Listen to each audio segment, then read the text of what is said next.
So let's look at the Live Paint tool. Now, there are a bunch of ways to add color to paths and objects in Illustrator, but the Live Paint tool is probably the most useful, in my opinion, for quickly adding color.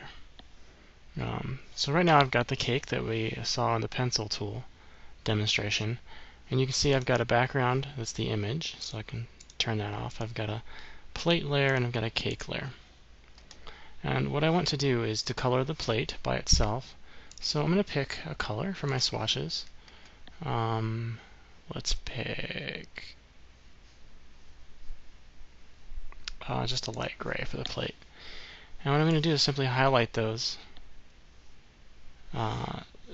lines. And the Live Paint tool is located right here.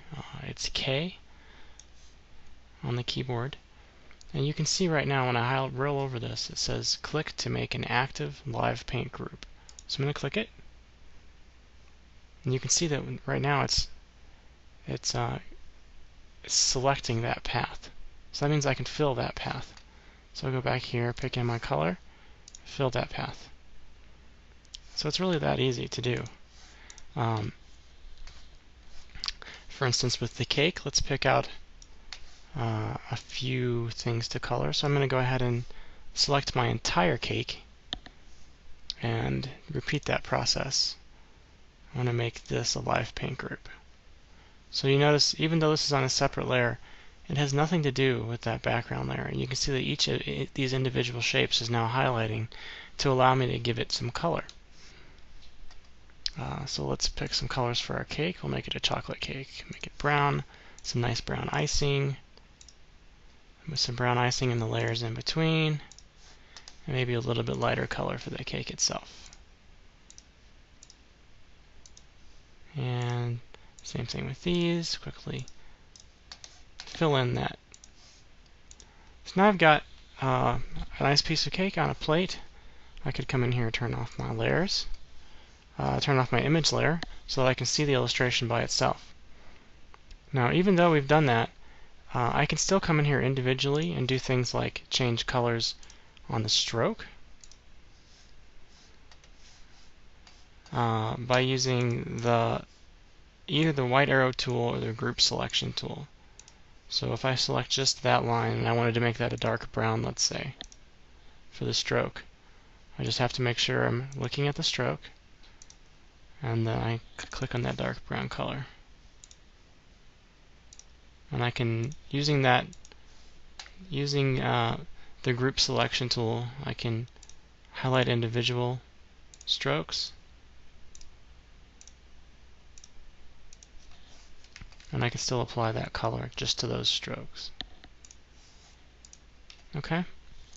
Now, that's not much different from the normal ways of adding color in Illustrator. So what makes the Live Paint tool so unique? Well, let me show you. What makes it so unique is that even though these lines are touching and that color was added to what doesn't really exist as a shape, I can come in here and now edit this. It doesn't matter if this path is overlapping or not. It still is going to fill in that shape. Where before, with Illustrator, if you had a line here, and a line here, and a line here, and a line here, so you've got these overlapping lines, there's really no way to add a color to that. What you would have had to do before is to make, if you wanted to keep this sort of hand-drawn appearance and have this center square be colored, you would have had to select all of these and use either layers or make a copy of them. So I could copy them,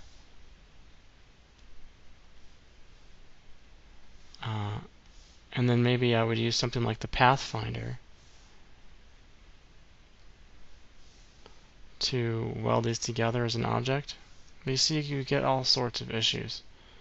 Maybe I want to use the intersect.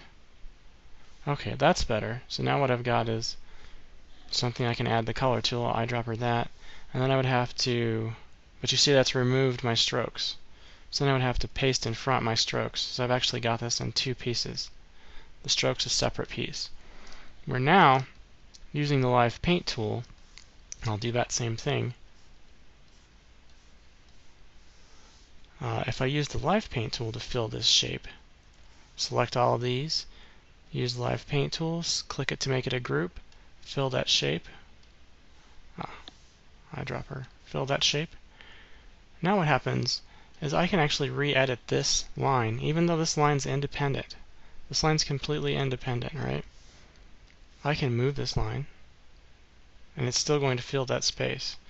As long as those lines stay overlapped in the same way, it will stay filled. However, if I do go outside and break that line right now, I've lost my fill. So you do have to be careful about that. And if you do lose it, bringing it back doesn't refill it, so you have to do that manually. So it really is a useful tool. And it works not only with the pencil tool, like I'm using right here, but it also works really well with the blob brush tool. So I'm using a Wacom tablet, and I could come in and give myself a brown outline and draw something that's pressure sensitive. Let me make a calligraphic brush. New brush, we'll call it calligraphic brush. It's 9 points, pressure sensitive, 9 points in variation. So what does that do? Well, let's make a push and pull, right? Push and pull. The harder I push, the thicker the line gets. So I can draw with this, get some varied lines.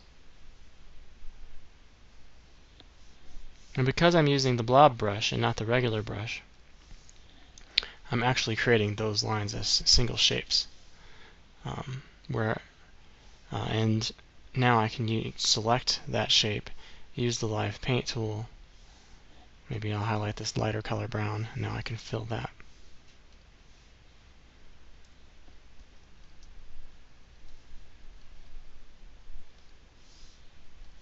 So you can get some really nice effects and quickly add color, so long as you have lines that are intersecting.